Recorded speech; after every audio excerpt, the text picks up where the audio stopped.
அன்பானவர்களே, இன்று நாம் பார்க்க இருப்பது எபிரேயர் அதிகாரம் 12 வசனங்கள் 18 துவங்கி Hebrews chapter 12 verses 18 onwards. Hebrews chapter 12 verses 18 onwards. கண்களை மூடி ஜெபிக்கலாமா? எங்களை அதிகமாய் நேசிக்கிற எங்கள் அன்பின் பரம தகப்பனே, அப்பா பிதாவே, உம்முடைய நேசத்திற்காக ஸ்தோத்திரம், உம்முடைய கிருபைக்காக ஸ்தோத்திரம். ஆண்டவரே, உம்முடைய கிருபையை நாங்கள் இழந்துவிடக்கூடாது என்று எங்களுக்கு நீர் கொடுத்து வருகிற எச்சரிப்புக்காக ஸ்தோத்திரம். ஆண்டவரே ஸ்தோத்திரம். இந்த நாளிலும் அப்பா எங்களோடு தொடர்ந்து பேசுங்க.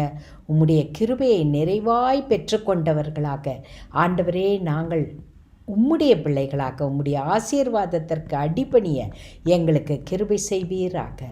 தொடர்ந்து காத்துக்கொள்ளுங்க ஆண்டவரே. உமக்கு ஸ்தோத்திரம், உமக்கு ஸ்தோத்திரம். இயேசு கிறிஸ்துவின் மூலமாய் கேட்கிறோம் பிதாவே, ஆமேன். அன்பானவர்களே, நாம் கடவுளின் அருளை புறக்கணித்து விடக்கூடாது என்பதற்காக படிப்படியாக நமக்கு எச்சரிக்கை கொடுக்கப்பட்டது. முதலாவது கொடுக்கப்பட்ட எச்சரிக்கை, அனைவரோடும் சமாதானமாய் இருக்க முயற்சி செய்ய வேண்டும். இரண்டாவதாக கொடுக்கப்பட்ட எச்சரிக்கை, தூய்மையை பெற்றுக்கொள்ள வேண்டும். தேவன் பரிசுத்தராய் இருக்கிறது போல நாமும் பரிசுத்தராய் வாழ வேண்டும். மூன்றாவது, கசப்பான வேர் நம் இருதயத்திலிருந்து அகற்றப்பட வேண்டும். மறைந்திருக்கிற கசப்பு, வேர் போல மறைந்திருக்கிற கசப்பு அகற்றப்பட மன்னிப்பை நாம் இலவசமாய் தேவன் கொடுத்தது போல நாமும் கொடுக்க வேண்டும். அதற்கு அடுத்ததாக இருப்பது காம விகாரம். எப்படி நம்முடைய ஆவிக்குரிய விஷயத்தில் வளர்வதற்கு நம்மிடத்தில் வேசித்தனமோ விபசாரமோ காணப்படக்கூடாது. நம்முடைய எண்ணத்திலும் சரி தேவனுக்கு பரிசுத்தமாய் வாழ வேண்டும். அதைத் தொடர்ந்து ஏசாவை போல தன்னுடைய ஆவிக்குரிய காரியத்தில் மிகவும் அஜாக்கிரதையாக இருந்து தன்னுடைய உலக பிரகாரமான காரியத்திற்கு இடம் கொடுத்தவரை போல இருக்கக்கூடாது. Be godly, not godless. தேவனை இழந்து விட்டு வாழ்கிற வாழ்க்கையை நாம் செய்யக்கூடாது. இதையெல்லாம் பார்த்தோம். இது எந்த கிருபையெல்லாம் நம்ம பெற்றுக்கொண்ட பிற்பாடு அவர் என்ன செய்கிறார்? கிருபையை பெற்றுக்கொண்ட நாம் தேவனோடு இணைந்து எப்படி இந்த உலகத்தில் வாழ்கிறோம், இப்பொழுது நாம் எப்படி தேவனோடு இணைந்து வாழ்கிறோம்.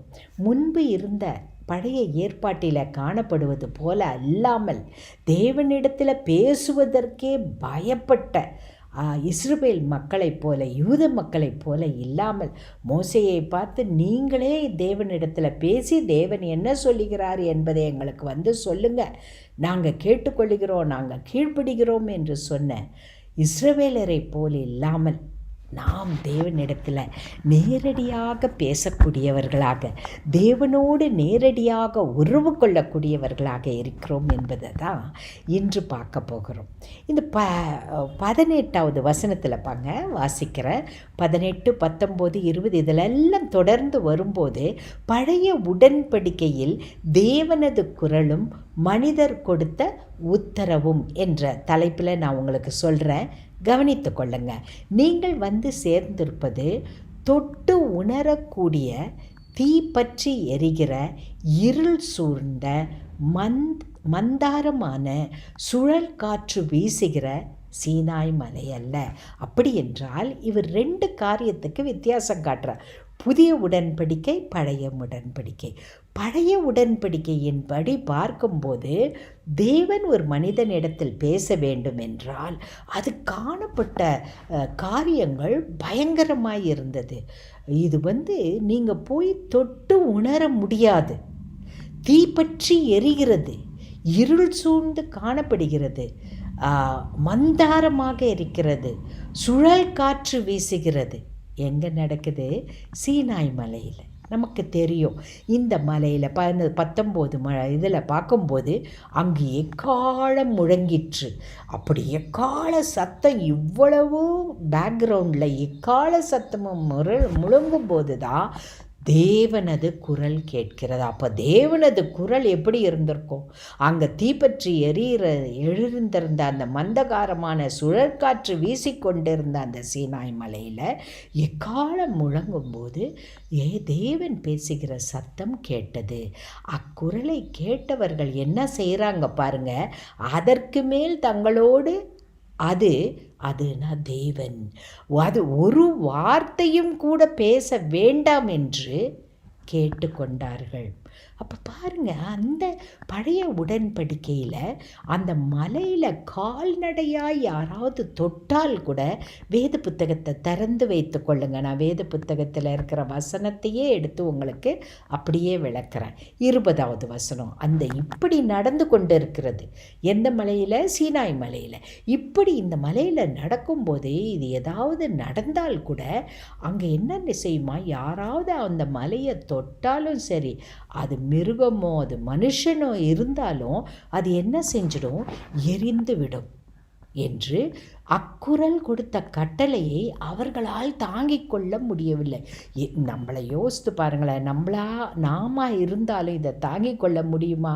ஒரு இமேஜின் பண்ணி பாருங்கள். அந்த மலை என்ன செய்து? சீனாய் மலையிலிருந்து பயங்கரமான ஒரு சத்தம் எழும்புது. அது எது? அது அந்த எக்கால சத்தத்தை எழும்புகிற சத்தத்தை காட்டிலும் ஒரு பெரிய சத்தம். அதனால் என்ன சொல்கிறாங்களாம், எங்ககிட்ட நீங்கள் பேச வேண்டாம் ஆண்டவரே, நீங்கள் மோசே இடத்துலையே பேசுங்க.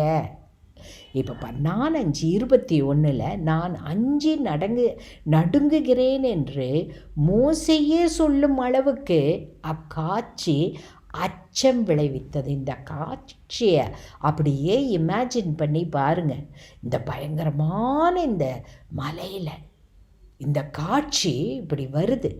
இதுக்கு மோசையே பயப்படுறாரு. எக்கால சத்தத்தை காட்டிலும் பயங்கரமான சத்தம் ஒலிக்கும் போது மோசையே பயப்படுற அளவுக்கு இருந்ததுன்னா, அங்கு நீங்கள் வந்து சேர்ந்திருக்கும் சீயோன் மலை வாழும் கடவுளின் நகர். இதுக்கு இல்லை 21 வரைக்கும் பாருங்கள். 21 வரைக்கும் பழைய ஏற்பாட்டில் நடக்கிற காரியத்தை விளக்குகிறார். அப்படின்னா சிம்பிளாக நீங்கள் விளங்கிக்கணும்னா, ஒரு தேவனிடத்தில் பேச வேண்டுமென்றால் மக்களுக்கு பயங்கர அச்சம் வருகிறது. அதனால் மோசையே நடுங்குகிற அளவில் தேவனுடைய வார்த்தை காணப்படுகிறது. ஆனால் இந்த ஆனால்ன்ற வர வார்த்தைமா மிக மிக முக்கியம். ஆனால் இப்போ புதிய உடன்படிக்கைக்குள்ளே வரீங்க. 22வது வசனம் வரும்போது, நீங்கள் வந்து சேர்ந்திருக்கும் சீயோன் மலை வாழும் கடவுளின் நகரம். இப்போ அவர் என்ன சொல்கிறாருன்னா, இப்போ நீங்கள் இருக்கிறது தேவனுடைய பிரசனம் இருக்கிற இடம். சீயோன் மலை என்று சொல்லும்போது தேவனுடைய பிரசனம் இருக்கிற இந்த இடம். இப்பொழுது நாம் தேவனோடு கொள்ளுகிற உறவு இது எப்படியா? இது விண்ணக எருசலேம். இந்த அதிகாரத்தின் கடைசி பகுதியை இன்னைக்கு பார்ப்போம். இது வந்து ஒரு இந்த சீயோன் மலை ஒரு விண்ணக எருசலேமாக மாறும். இந்த எருசலேம் இப்பொழுது இருக்கிற எருசலேம் அல்ல, இது ஒரு விண்ணக எருசலேமாய் மாறும். அதனால் அதுக்கு முன்னால் முதலாவது அறிந்து கொள்ளுங்க, இப்பொழுது தேவனுடைய பிரசனத்தில் இருக்கிற நாம், விண்ணக எருசலேமில் இருக்கிற நாம், அதனை பல்லாயிரக்கணக்கான வான தூதர்கள் சூழ்ந்திருக்கிறாங்க. இந்த இடத்துல முன்பிருந்த மலைக்கும் இப்பொழுது இருக்கிற மலைக்கும், முன்பிருந்த தேவனுடைய பிரசனத்துக்கும் இப்பொழுது இருக்கிற தேவனுடைய பிரசனத்துக்கும் இருக்கிற வித்தியாசத்தை பாருங்க. இந்த சீயோன் மலையில் இப்பொழுது நாம் தேவனோடு கொள்ளுகிற உறவில் வான தூதர்கள் என்ன செய்கிறாங்களாம்? பல்லாயிரக்கணக்கான வான தூதர்கள் அந்த இடத்துல இருக்கிறாங்க, சூழ்ந்திருக்கிறாங்க. இப்படி அதை பார்க்கும்போதே நமக்கு ஒரு ஆசை வருது இல்லையா? விண்ணகத்தின் பெயர் எழுதப்பட்டுள்ள 23வது வசனம் பாருங்கள். விண்ணகத்தில் பெயர் எழுதப்பட்டுள்ள தலைப்பேரானவர்களின் திருச்சபை விழா கூட்டம் என அங்கே கூடி உள்ளது. என்ன அழகு பாருங்க. விண்ணகத்தில் பேர் எழுதிட்டார் அந்த புக்கில். அதில் பேர் எழுதப்பட்ட முதன்மையானவர்கள், ஆண்டவருக்கு தலைப்பேரானவர்கள்னு சொன்னால் தேவனுக்கு பிள்ளைகள் தாமா இருக்கிறாங்க. தேவனுக்கு he doesn't have any grand children. எப்போதும் ஞாபகம் வச்சுக்கோங்க. தேவனுடைய தலைப்பேர், நம்ம எல்லாருமே தேவனுக்கு தலைப்பேரானவர்கள், முதல் பிள்ளைகள், விண்ணகத்தில் பேர் எழுதப்பட்டவர்கள். அவங்க எல்லாருடைய கூட்டமும் எப்படி இருக்குதான்? விழா கூட்டம், ஒரு ஏதோ பண்டிகை நாளை போல இருக்கிறது. இவங்க எல்லாம் இருக்கிறாங்க. நிறைவு பெற்ற நேர்மையாளர்களோடு சேர்ந்து அனைவருக்கும் நடுவரான கடவுள் முன்னிலையில் இருக்கிறோம். இப்போ நம்ம இருக்கிற ஆண்டவருடைய பிரசன்ஸில் என்னெல்லாம் இருக்கு பாருங்கள். தேவனுடைய பிரசனம், அது தேவனுடைய பிரசனம் இருக்கிற அந்த இடம் விண்ணக எருசலேம். அதில் யார் இருக்கிறாங்க? வான தூதர்கள் இருக்கிறாங்க. தேவனுடைய பிரசனத்தில் போய் சேர்ந்திருக்கிற தலைப்பேரானவர்கள், விண்ணகத்தில் பேர் எழுதப்பட்டவங்க இருக்கிறாங்க. அதோடு கூட தேவனது நடுவரான கடவுள் அந்த இடத்துல இருக்கிறார். எவ்வளோ அருமையாக இருக்குது இல்லையா இந்த இடம்? 24 புதியதோர் உடன்படிக்கை. புதிய உடன்படிக்கையை கொண்டு வந்தவர் யார்? இயேசு கிறிஸ்து. அதை இணைப்பவர், தேவனோடு நம்மை இணைக்கிறவர் யார்? இந்த புதிய உடன்படிக்கை, இந்த இயேசு கிறிஸ்து. அதை எப்படி கொண்டு வந்தார்னா அவருடைய இரத்தத்தினாலே கொண்டு வந்தார். அப்போனா பழைய ஏற்பாட்டில் ஒரு இரத்தம் இருக்குது. அந்த இரத்தம் பேசியது. ஆபேலின் இரத்தம் நமக்கு தெரியும் இல்லையா? முதல் பலியானவர், முதல் கொலை செய்யப்பட்டவர் காயினால். அந்த ஆபேலுடைய ரத்தம் பேசுது. ஆண்டவர் காயின் கிட்ட கேட்கும்போது என்ன சொல்கிறாரு? நீ என்ன செய்தால் உன் சகோதரன் எங்கே? அவனுடைய ரத்தம் பேசுகிறது. ஆபேலுடைய ரத்தம் எதை பேசியது? நீதிக்காக பேசியது. இயேசு கிறிஸ்துவின் ரத்தம் இன்னைக்கு நமக்காகவும் உனக்காகவும் எனக்காகவும் பரிந்து பேசிக்கொண்டிருக்கிறது. தண்டனை எல்லாவற்றையும் ஏற்றுக்கொண்ட இயேசு கிறிஸ்துவின் ரத்தம் இன்னைக்கு எனக்காகவும் உனக்காகவும் பரிந்து பேசிக்கொண்டிருக்கிறது. கிருபையை நாம் பெற்றுக்கொள்ளுவதற்காக பிதாவின் இடத்துல பரிந்து பேசிக்கொண்டிருக்கிறது. ஆபேலின் ரத்தம் நீதிக்காக பேசியது. இயேசு கிறிஸ்துவின் ரத்தம் குரல் எழுப்பிக் கொண்டிருக்கிறது. 25வது வசனம். எனவே கடவுளின் வார்த்தைக்கு செவி சாய்க்க மறுத்து விடாதபடி பார்த்து கொள்ளுங்கள். இப்போ யார் கையில் இருக்குது? இயேசு கிறிஸ்துவின் ரத்தம் உனக்காகவும் எனக்காகவும் பரிந்து பேசுகிறது. நாம் யார் மத்தியில் இருக்கிறோம்? தேவனது பிரசன்னத்தில் இருக்கிறோம். தேவ தூதர்கள் இருக்கிறார்கள், பிதாவானவர் இருக்கிறார். யாருடைய பெயர்களெல்லாம் எழுதப்பட்டதோ நமக்கு முன்பாக சென்றவர்கள் இருக்கிறார்கள். இந்த இடத்துல ஒரு விழாவாக இருக்கிற இந்த இடத்துல நீ என்ன செஞ்சிடக்கூடாது? என்னுடைய சுய சித்தத்தின்படி அவர் வார்த்தைக்கு, தேவன் கொடுத்திருக்கிற வார்த்தைக்கு செவி சாய்க்க மறுத்து விடக்கூடாது. இவ்வுலகில் அவரது எச்சரிக்கைக்கு செவி சாய்க்க மறுத்தவர்கள் தண்டனைக்கு தப்பவில்லை. இந்த உலகத்திலேயே ஆண்டவர் சொன்னதுக்கு யாரெல்லாம் செவி சாய்க்கலையோ அவர்கள் என்ன செய்யல? தண்டனைக்கு தப்பவில்லை என்றால், இப்போ விண்ணுலகத்திலிருந்து அவர் பரிசுத்த ஆவியானவர் மூலம் நம்மோடு பேசிக்கொண்டிருக்கிறார். மக்களே, அன்பானவர்களே, நம்மிடத்தில் பேசிக்கொண்டிருக்கிறார். இப்படி அவர் பேசிக்கொண்டிருக்கும் போது அவருடைய வார்த்தையை நம்ம கேட்கலன்னா நம்ம என்ன செய்ய முடியாது? தண்டனைக்கு தப்பவே முடியாது. அன்பானவர்களே, கிருபை நமக்காக கொடுக்கப்பட்டிருக்கிறது. இயேசு கிறிஸ்துவின் ரத்தம் நமக்காக பேசிக்கொண்டே இருக்கிறது, பரிந்து பேசிக்கொண்டிருக்கிறது. இப்போ யார் கையில் இருக்கிறது? என்னுடைய கரத்தில், என்னுடைய சொந்த சித்தத்தில் தான் இருக்குது. ஒருவேளை இந்த வார்த்தைக்கு பரலோகத்திலிருந்து பரிசுத்த ஆவியானவர் மூலம் நம்ம பேசிக்கொண்டிருக்கிறவருக்கு நம்ம புறக்கணித்து விட்டோம் என்றால் நாம் எவ்வாறு தப்பித்து கொள்ள முடியும்? கிருபையை புறக்கணிக்காமல் இருக்க எச்சரிப்பு கொடுத்தாரு. இப்பொழுது தேவ சித்தத்தை பேசிக்கொண்டிருக்கிற தேவனது வார்த்தையை நாம் புறக்கணிக்காமல் இருக்க தேவன் நம்மிடத்தில் இன்று பேசிக்கொண்டே இருக்கிறார். அவருடைய குரல் அன்று மண்ணுலகை அதிர செய்த, நல்லா கவனிங்க, அன்று அவர் பேசும்போது அவருடைய குரல் என்ன செய்ததா? மண்ணுலகை அதிர செய்தது. அவர் பேசும்போது அவருடைய குரல் மண்ணுலகை உருவாக்கியது, அதிர செய்தது. அவர் இன்னும் ஒரு முறை மண்ணுலகை மட்டுமல்ல விண்ணுலகையும் நடுக்கமுற செய்வார். அப்படி சொல்லியிருக்கிறாருமா. அப்பனா என்ன நடக்கும்? இந்த உலகத்தில் ஆதியாகமம் 1வது அதிகாரம் அவர் பேசும்போது மண்ணுலகு அதிர்ந்தது, ஜலம் பிரிக்கப்பட்டது. மேலே வானத்திற்கு மேலே ஜலமும் கீழே ஜலமும் பிரிக்கப்பட்டது. அவர் பேசப்படும்போது நிலப்பகுதியும் ஜலமும் பிரிக்கப்பட்டது. அவர் பேசும்போது தாவரங்கள் உருவாயின. அவர் பேசும்போது ஜீவ ஜந்துக்கள் கடலிலும் வானாதி வானத்தில் பறப்பதும் பூலோகத்தில் நடப்பதுமாக உருவாக்கப்பட்டது. அவர் பேசும்போது அவருடைய சத்தம் கேட்கும்போது மனிதனும் மனுஷியும் உருவாக்கப்பட்டார்கள். மண்ணுலகு நடுங்கியது. மீண்டும் ஒரு முறை அவருடைய சத்தம் என்ன செய்யும் தெரியுமா? நல்லா கவனிங்க, விண்ணுலகை நடுங்க செய்யும்.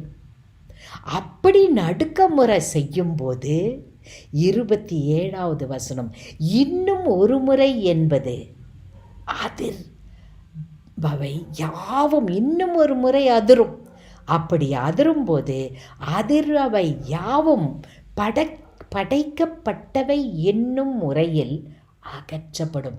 அம்மா நல்லா கவனிங்க, ஆவிக்குரிய காரியத்தை விளக்கி கொண்டு இருக்கிற 27வது வசனத்தின்படி ஆண்டவர் எப்படி ஆதியாகமம் 1 பேசினாரோ அதுபோல் அவருடைய வார்த்தை பேசும்போது ரெவலேஷன் வெளிப்படுத்தல் 21:22 இன்னும் ஒரு முறை என்ன செய்யுமா? அது அதிரும். அப்படி அதிரும்போது படைக்கப்பட்டவை என்னும் முறையில் அகற்றப்படும். எதெல்லாம் படைக்கப்பட்டதோ இந்த பூமி அதிர்ந்து அசைந்து போகும். அப்போ அசைந்து போகும். அசைக்க முடியாத ஒரு அரசை ஆண்டவர் என்ன செய்வார்? த கிங்டம் ஆஃப் காட், தேவனுடைய ராஜ்யம் நமக்குள்ளே இருக்குது இல்லையா? நமக்குள்ளே இருக்கிற இந்த ராஜ்யம் இப்போ பூலோகத்தில் காணப்படுகிறது. அது அசைக்க முடிந்தது, உருவாக்கப்பட்டது, படைக்கப்பட்டது. அந்த அசைக்கப்பட்டது அசைக்க முடிந்தது. அசைக்க முடியாத அரசை பெற்றுக்கொள்வதற்காக ஆயத்தப்படும். அது என்ன தெரியுமாமா? புதிய எருசலேம் உருவாக்கப்படும். எங்கே? இந்த பூலோகத்தில் தான். அதை தான் நான் வசனத்தின் துவக்கத்திலேயே இன்றைக்கி வரும்போது உங்களுக்கு சொன்னேன். இன்றைக்கி நம்ம சொல்லப்பட்ட இந்த பகுதியை திரும்ப திரும்ப வாசித்து பாருங்கள். ஆவிக்குரிய அர்த்தம் நிறைந்ததாக இருக்கிறது. புதிய எருசலேம் உருவாக்கப்படும். நம்ம என்ன செய்யணும்னா, அசைக்க முடியாத அரசை பெற்றுக்கொள்ளுகிற நாம் ஏற்கனவே பெற்றுக்கொண்டோம் அசைக்க முடியாத அரசு. அது எது? த கிங்டம் ஆஃப் காட் நமக்குள்ளே ஆட்சி செய்து கொண்டிருந்தது. இப்பொழுது என்ன நடக்கும்? அந்த இறுதி காலத்தில் 21, 22 ரெவலேஷன் அதில் படிக்கும்போது புதிய எருசலேம் உருவாகும். வாஸ்து பாருங்கள், அசைக்க முடியாத அரசு வரும்போது அது எப்படி இருக்கும்? சூரியன் இல்லை, தேவனே நமக்கு சூரியனாய் இருக்கிறார். தேவனே நமக்கு வெளிச்சமாய் இருக்கிறார். ஆட்டுக்குட்டியானவரே அங்கு ஆட்சி செய்கிறார். அதை தான் நம்ம படிக்கிறோம். அதை நம்ம எப்படி பெற்றுக்கொள்ள வேண்டுமாம்? நன்றியுணர்வோடு பெற்றுக்கொள்ள வேண்டும். அவ்வளவு பெரிய காரியம் நடக்கிறபடியினால நன்றி உணர்வோடும் இறை பற்றோடும் அச்சத்தோடும் நம்ம என்ன செய்யணுமா? கடவுளை வழிபாடு செய்ய வேண்டும். நன்றி, தேங்க்ஸ் கிவிங். எப்போதும் ஆண்டவரே, அசைக்க முடியாத காரியத்தை எனக்குள்ளே வச்சிருந்தீரே, இப்பொழுது அசைக்க முடியாத புதிய எருசலேமே வார்த்தையின்படியே இறுதியில் உருவாக்குகிறேன் சுவாமி. அந்த இடத்துல நான் நன்றியோடு இருப்பேன், இறைப்பற்றோடு இருப்பேன், அச்சத்தோடு இருப்பேன். அச்சம்னா, தேவனே நீர் எவ்வளவு பெரியவர், இப்பேற்பட்ட தேவன் எனக்கு தகப்பனாய் இருக்கிறீரே என்ற அந்த பயம், ரெவரன்ஸ், தேவனுக்கு பயப்படுகிற அச்சம். இந்த இடத்துல it is a reverential fear. இந்த மூன்றும் நம்ம என்ன செய்வோமா, மூன்றோடும் கடவுளுக்கு, அவருக்கு நம்ம வழிபாடு செய்வோம். இப்பவும் நம்ம செய்யலாமா? இப்பவும் ஆண்டவர் நமக்குள்ள வாசம் செய்து கொண்டு இருக்கிறார். நன்றியோடு கூட, இறை அன்போடு கூட, தெய்வீக பயத்தோடு கூட நம்ம வழிபாடு செய்வோம். ஏனெனில் நம் ஆண்டவர் யாராம் ஒரே ஒரு லைனில் சொல்லி முடிச்சிட்டார். இதெல்லாம் இப்படி நடக்குது. நம்முடைய தேவன் அழிக்கும் நெருப்பு போன்றவர். அப்படின்னா இந்த நெருப்பு என்ன செய்யும், சுட்டெரிக்கும் போது சரியானதை, இந்த ஆண்டவருக்கு உகந்ததை என்ன செய்யும், நெருப்பு சுட்டெரிக்கும் போது வேண்டாததை எல்லாம் சுட்டெரித்து விட்டு நமக்கு வேண்டியது இல்லையா, அங்கே ஒரு வைக்கோலோ மரமோ பொருட்களோ இப்படி இருக்கும்போது அதெல்லாம் எரிந்து போயிடும். ஆனால் தேவனுக்காக நின்று கொண்டிருக்கிற நாம் தங்கத்தை போல நம்ம என்ன செய்வோம், ஒரு சுட்டெரிக்கப்பட்டு நாம் தேவனுக்கு வழிபாடு செய்கிறவர்களாக புதிய எருசலேமில் காணப்படுவோம். அன்பானவர்களே, ஆவிக்குரிய பல காரியங்களை இந்த இடத்துல நாம் பார்க்கிறோம். 2 மலைகளை பார்க்குறோம். ஒரு மலையில் ஆண்டவருடைய சத்தம் கேட்குது. ஆனால் அந்த சத்தம் எப்படி காணப்படுகிறது, பயங்கரமாய் காணப்படுகிறது. அதில் கால்நடை தொட்டால் கூட அது என்ன செய்யும், அந்த மலையை அவங்கள கல்லெறிந்து கொல்லப்படணும். அப்படின்னா அந்த மலையில் யாருமே நெருங்க முடியாது. மிக மிக எக்காலம் ஊதுகிற அந்த சத்தத்தையில் தேவனது குரல் கேட்கும். அங்கே அந்த மலையில் என்னெல்லாம் நடக்கும்ன்றதை நம்ம பார்த்தோம். இப்படி நம்ம பார்க்குற இந்த இடத்துல காட்டிலும் இன்னொரு மலையை அவர் காட்டுறாரு. அந்த மலையில் தேவன் வாசமாக இருக்கிறார், தேவ தூதர்கள் வாசமாக இருக்கிறார், பரிசுத்த ஆவியானவர் வாசமாக இருக்கிறார். அது எங்கே நடக்குதுன்னும் போது தேவனுடைய பிரசன்னம் இப்பொழுது பரலோக ராஜ்யத்தை நம்முடைய இருதயத்தில் பெற்றுக்கிறோம் இல்லையா, நம்முடைய வாழ்க்கையில் நடந்து கொண்டிருக்கிறது. இது நிறைவு பெறுவது எப்படி, புதிய எருசலேம். புதிய எருசலேம் மாறாததாக, அழியாததாக, உறுதி உள்ளதாக நடக்கப் போகிறது. எப்படி ஆதியாகமம் 1வது அதிகாரத்தில் மண்ணுலகு உருவாக்கப்பட்டதோ அதுபோலவே தேவனது வார்த்தையின் மூலமாக ரெவலேஷனில் நம்ம வெளிப்படுத்தல் புத்தகத்தில் நம்ம வாசிப்பது போல் 21, 22 வாசிப்பது போல் அவருடைய வார்த்தையினாலே அழியாததான உலகம் உருவாக்கப்படுகிறது. புதிய எருசலேம், புதிய எருசலேமிலே நாம் தேவனோடு கூட அவருடைய பிரசன்னத்தில் எப்பொழுதும் நித்தியமாய் வாழப்போகிறோம்.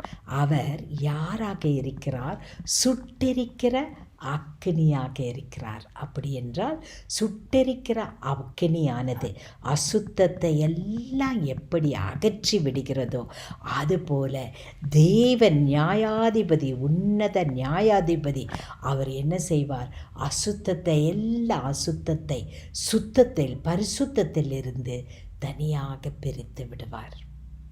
அன்பானவர்களே, அதிக காரியங்களை, ஆழமான காரியங்களை இந்த 12வது அதிகாரத்தில் நாம் கற்றுக்கொண்டோம்.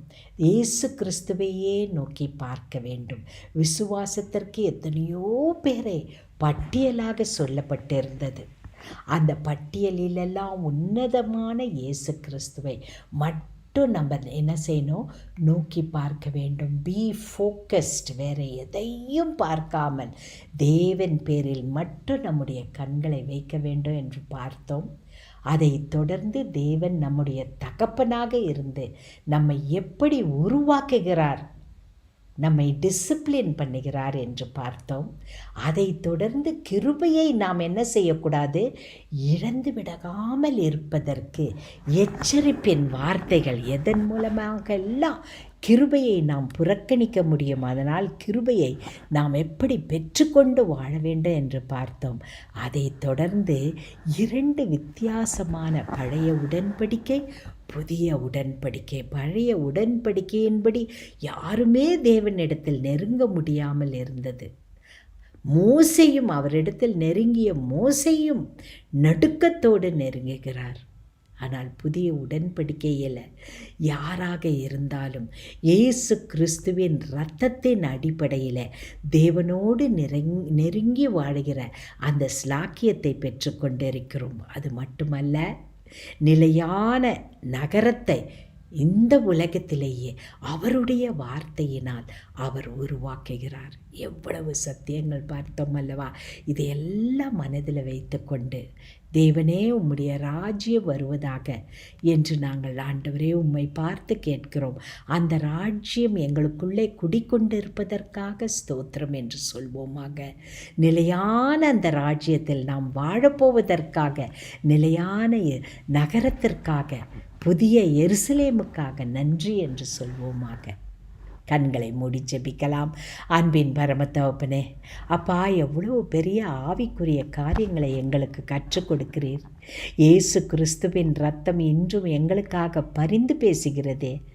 ஆபேலின் இரத்தம் நீதியை கேட்டது, ஆனால் இயேசு கிறிஸ்துவின் இரத்தம் என்னையும் ஆண்டவரே, இங்கு தலை வணங்கி இருக்கிற இந்த வார்த்தைகளை கேட்கிற ஒவ்வொருவரையும் நீதிமான்களாக மாற்றி பிதாவின் இடத்தில் பரிந்து பேசுகிறபடியினால் உமக்கு ஸ்தோத்திரம் ஆண்டவரே. நிலையான நகரத்தை எங்களுக்காக ஏற்படுத்தி, அப்பா பிதாவே, இன்று எங்களுக்குள் வாசம் செய்யும் நீர், நாங்கள் உம்மோடு கூட வாசம் செய்ய எங்களுக்காக நிலையான நகரத்தை உருவாக்கி வைத்திருப்பதற்காக, அந்த நகரத்தை இறுதியிலே ஆண்டவரே உம்முடைய வார்த்தையினால் ஆண்டவரே நீர் படைத்த அழிந்து போகிற காரியங்களை அகற்றி அழியாத அசையாத புதிய எருசலேமை நீர் உருவாக்கப் போவதற்காக, எதிர்காலத்தில் என்ன செய்ய போகிறேன் என்பதை எங்களுக்கு எழுதி வைத்திருப்பதற்காக ஸ்தோத்திரம். வேத புத்தகம் எவ்வளவு அழகாக எழுதப்பட்டிருக்கிறது ஆண்டவரே. ஆதியாகமம் 1 அதிகாரம் 2 அதிகாரம் பாவமில்லாமல் காணப்படுவது போல, வெளிப்படுத்தல் 21, 22 பாவம் இல்லாமல் காணப்படுவதற்காக ஆண்டவரே, இடையில் நடக்கிற அனைத்து காரியங்களுக்கும் ஆண்டவரே பதில் இதுதான் என்பதை அறிந்து உம்மை நன்றியோடு ஸ்தோத்திரிக்கிறோம். புதிய எருசலேமுக்காக ஸ்தோத்திரம். அந்த புதிய எருசலேமில் வாழப்போகிற நாட்கள் இன்று அச்சமின்றி பயமின்றி தைரியத்தோடு உம்முடைய சமூகத்தில் வர, உம்முடைய இரத்தத்தை, சொந்த குமாரனின் இரத்தத்தை எங்களுக்காக சிந்தினதற்காக உமக்கு கொடான கொடி ஸ்தோத்திரம் ஆண்டவரே. எங்களுக்கு எவ்வளவு விலை மதிப்பு கொடுத்திருக்கிறீர், எங்களுக்கு எவ்வளவு மதிப்பு கொடுத்து ஆண்டவரே இந்த உலகத்தில் இருக்கிற எல்லா கிரயத்தை காட்டிலும் உன்னதமான சிறந்த கிரயத்தை செலுத்தி எங்களை உமக்கு சொந்தமாக வாங்கி கொண்டதற்காக ஸ்தோத்திரம் அப்பா, ஸ்தோத்திரம். நாங்கள் விசேஷித்தவர்கள், ஏனென்றால் எங்களுக்கு செலுத்தப்பட்ட கிரயம் பெரியது ஆண்டவரே. எங்களுக்கு கொடுக்கப்பட்ட விலை பொன்னை காட்டிலும், வெள்ளியை காட்டிலும், வைடூரியத்தை காட்டிலும், இந்த உலகத்தில் இருக்கிற எல்லாவற்றிலும் மதிப்பு மிகுந்த குற்றமில்லாத உம்முடைய இரத்தம் கர்த்தாவே, எங்களுக்கு எவ்வளவு மதிப்பு கொடுத்திருக்கிறீர். நாங்கள் எங்களை மதித்து உமக்கு கனத்தை செலுத்த உதவி செய்வீராக. நாங்கள் விசேஷித்தவர்கள் கர்த்தாவே, அதற்காக ஸ்தோத்திரம், ஸ்தோத்திரம். இயேசு கிறிஸ்துவின் மூலமாய் கேட்கிறோம் பிதாவே. ஆமென், ஆமென்.